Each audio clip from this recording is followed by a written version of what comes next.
लगातार .in के news का एक बार फिर बड़ा असर हुआ है। दरअसल हमने एक खबर दिखाई थी कि पिछले 4 से 5 घंटे से भी अधिक समय से रांची में जो कोरोना संक्रमित व्यक्ति है जिनकी मौत हुई है, उनके शव को मोक्ष की प्राप्ति नहीं हो रही थी। दरअसल हरमू स्थित सौदा गृह की भी तस्वीर आपको पहले हम दिखाएंगे कि यही वो हरमू का मोक्षधाम है जहां पर गैस आधारित सौदा गृह को बनाया गया है और रांची नगर निगम के जिम्मे इसके संचालन की जिम्मेवारी दी गई है। लेकिन मशीन के ख़राब होने के बाद पिछले 5 से भी अधिक घंटे अब बीत गए हैं और ऐसे में करीब 1 दर्जन जो पार्थिव शरीर है उसे मोक्ष की प्राप्ति नहीं हो पा रही थी। और खबर दिखाए जाने के बाद ठीक जिला प्रशासन भी हरकत में आता है और इसके बाद से तुरंत ही एक आदेश जारी किया जाता है कि रांची नगर निगम की टीम या तो जल्द ही इस गैस आधारित सौदागृह को दुरुस्त करे या फिर शव को मुक्ति देने की वैकल्पिक व्यवस्था की जाए। और इसके तहत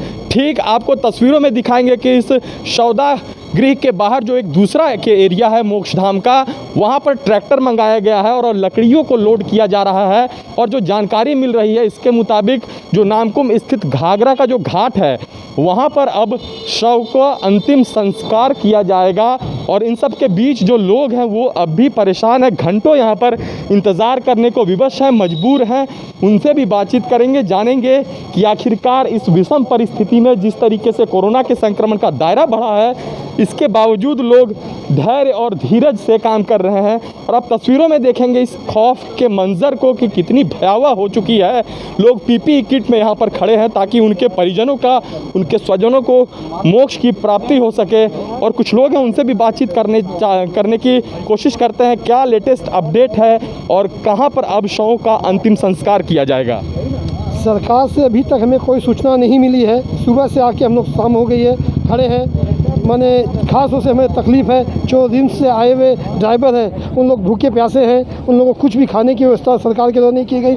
हम लोग जो परिजन हैं उन लोग माने खाने पीने की व्यवस्था की है और बॉडी जो है गर्म से एकदम माने देख करके लगता है कि माने जो है खुद ब खुद पीली पड़ गई है। और माने सरकार यहाँ पे कोई अभी तक पदाधिकारी आए नहीं है और कब क्या होगा हमें कुछ पता नहीं है। माने अभी 5 ट्रैक्टर आए हैं जो कि लकड़ी बोलते हैं कि घाघरा लेके जाएंगे, परंतु हमें सूचना नहीं मिली घाघरा में होगा कि यहाँ पे होगा। हम लोग परेशान हैं कि क्या करें, कैसे करें। बिल्कुल देखिए, मैं अपने दर्शकों तक यह जानकारी देना चाहूँगा कि परिजनों के अंदर भी काफ़ी रोष है क्योंकि हालात बेहद बदतर हैं। यदि आपके स्वजनों की अगर इस परिस्थिति में निधन हो जाती है तो लोगों के मन में क्या बीतेगा, ये सोचने वाली बात है। और इस संक्रमण काल के बावजूद लोग 6 से 7 घंटे इस कड़ी धूप के बीच अपने स्वजन के अंतिम संस्कार के लिए, उनके मोक्ष की प्राप्ति के लिए इंतजार कर रहे हैं। हालांकि खबर दिखाए जाने के बाद सूबे के स्वास्थ्य मंत्री ने अपने मधुपुर का जो चुनावी दौरा था उसे रद्द करते हुए वो रांची के लिए वापस लौट रहे हैं। और उन्होंने कहा है कि इस महामारी के दौर में कर्तव्य और दायित्वों का निर्वहन करना हमारा कर्तव्य है। लेकिन लगातार .in और यूं कहें कि लाइव लगातार ने